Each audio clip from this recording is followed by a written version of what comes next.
सेना के दिल्ली कूच की खबर को सही बताने वाले कांग्रेसी नेता मनीष तिवारी के दावे को उन्हीं की पार्टी ने खारिज कर दिया है। कांग्रेस ने मनीष तिवारी के बयान से पल्ला झाड़ लिया है तो उस वक्त सेना अध्यक्ष रहे जनरल वीके सिंह ने यह तक कह डाला कि मनीष तिवारी को कोई काम नहीं है, मेरी किताब पढ़ लें, सब समझ में आ जाएगा। पूर्व मंत्री और कांग्रेस नेता मनीष तिवारी ने अचानक 4 साल पुराने एक ऐसे मुद्दे को कुरेदा है जिसके लिए कभी पूर्व सेना अध्यक्ष और मनमोहन सरकार आमने सामने थी। मनीष तिवारी ने साल 2012 में एक अंग्रेजी अखबार में छपी खबर पर अपनी मुहर लगा दी।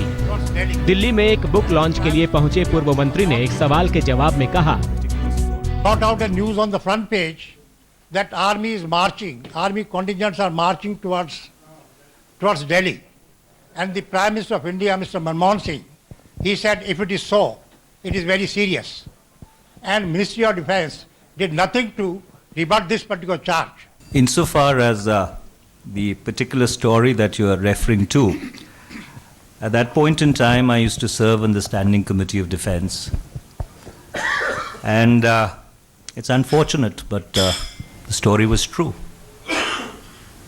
The story was correct. हालांकि मनीष तिवारी को विद्रोही बनना महंगा पड़ा क्योंकि उन्हें उनकी ही पार्टी ने नसीहत की घुट्टी पिला दी।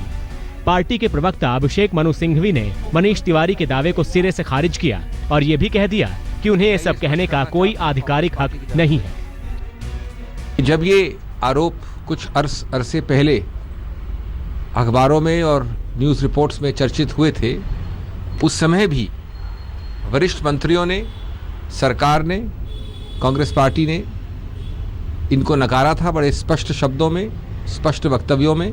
आज जो तथाकथित वक्तव्य आया है मेरे कॉलीग द्वारा या जो उसके बारे में रिपोर्ट आई है, उसमें लेश मात्र एक आंशिक रूप से भी सत्य नहीं है। मोदी सरकार में मंत्री और पूर्व सेना अध्यक्ष वीके सिंह बोले, मनीष तिवारी इन दिनों खाली हैं, उन्हें उनके लिखे किताब पढ़नी चाहिए, सब कुछ साफ हो जाएगा। सर 2 साल पहले इंडियन एक्सप्रेस में खबर छपी थी कि 2 आर्मी की प्लाटून तख्ता पलट के लिए कूच कर रही दिल्ली पे। इस बात की पुष्टि मनीष तिवारी जी ने कल की है। ऐसा करिए, मनीष तिवारी जी के पास आजकल कुछ काम नहीं है, उनको बोले मेरी एक किताब है, उसको पढ़ लेंगे, अपने आप सब खुलासा हो जाएगा। एक अखबार ने साल 2012 में दावा किया था कि साल 2012 में सेना की एक टुकड़ी ने हिसार से दिल्ली की ओर कूच किया था। अखबार के मुताबिक बिना इजाजत के ये टुकड़ी दिल्ली तक पहुंच चुकी थी। तब इस खबर पर बड़ा बवाल मचा था। हालांकि सेना ने इसे रूटीन अभ्यास कहा था। हैरान कर देने वाली बात यह है कि भारत में सेना के इस तरह के कूच करने और बदनीयती की कोई दूर दूर तक मिसाल नहीं है। वैसे भी अब इस खबर की सच्चाई पर सैकड़ों सवाल हैं, लेकिन मनीष तिवारी ने इसे मसालेदार बनाने की कोशिश की है, जिसने खुद उनकी ही पार्टी का जायका बिगाड़ दिया है। राहुल कमल के साथ आज तक ब्यूरो। बयान पर हंगामे के बाद मनीष तिवारी सफाई देने सामने आए और कहा कि मैं अपने बयान पर कायम हूं। जो मैंने कल कहा था उसमें ना जोड़ने के और ना घटाने के लायक कुछ है। जो टिप्पणी मैंने की थी उस टिप्पणी के बाद और कोई टिप्पणी बनती नहीं है। कांग्रेस के प्रवक्ता अभिषेक मनु सिंघवी ने तो यहां तक कह डाला कि मनीष तिवारी बयान देने वाले कौन होते हैं। वो ना तो पार्टी के प्रवक्ता हैं और ना ही विदेश या रक्षा मामलों पर पार्टी के नुमाइंदा।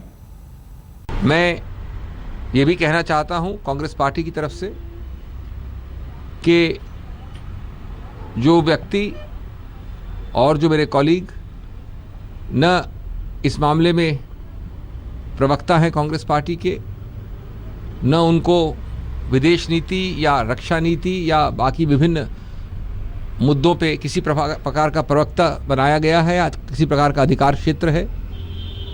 और विशेष रूप से चूंकि वो कैबिनेट कमेटी ऑन सिक्योरिटी के उस समय या किसी और निर्णय करने वाली समिति या संस्था के सदस्य नहीं थे, तो उनको ऐसे तथ्यों पे, विषयों पे टिप्पणी करना सही नहीं था, न करना चाहिए था और न करना चाहिए भविष्य में। बीजेपी ने मनीष तिवारी को आड़े हाथों लेते हुए कहा है कि जब मनमोहन सिंह सरकार खबर का खंडन कर रही थी तो मनीष तिवारी चुप क्यों थे। हमारे संवाददाता ब्रजेश पांडे ने बीजेपी नेता सिद्धार्थ नाथ सिंह से बातचीत की है। ये इनकी खुद की जब सरकार थी उसने डिनाई किया है, उसका फिर आर्मी ने भी खंडन किया, और जब ये सब चीजें हो चुकी हैं उसके बाद आज मनीष तिवारी जी इसको फिर से उठाते हैं, ये एक इस पे प्रश्न चिन्ह लगता है और राजनीतिक प्रश्न चिन्ह लगता है। क्योंकि हमने देखा है कि कांग्रेस के जो नेता हैं या कांग्रेस पार्टी वो जनरल वीके सिंह को हमेशा टारगेट बनाना चाहते हैं और इसलिए ये कर रहे हैं। मगर जब ये कर रहे हैं पॉलिटिकल राजनीतिक एक अपना टारगेट बना रहे हैं, उसके साथ साथ सबसे ज्यादा नुकसान किसका कर रहे हैं? वो देश का कर रहे हैं, राष्ट्र सुरक्षा पे कर रहे हैं। और आर्मी जो सबसे इस विश्व भर में मानी जाती है सबसे ज्यादा डिसिप्लिन अनुशासन में रहने वाली, उसी के ऊपर आप प्रश्न चिन्ह उठा रहे हैं। ये कांग्रेस का लगता है एक डीएनए बन गया है और उसमें मनीष तिवारी भी उस कांग्रेस के पार्ट है और कांग्रेस को इस पे जवाब देना।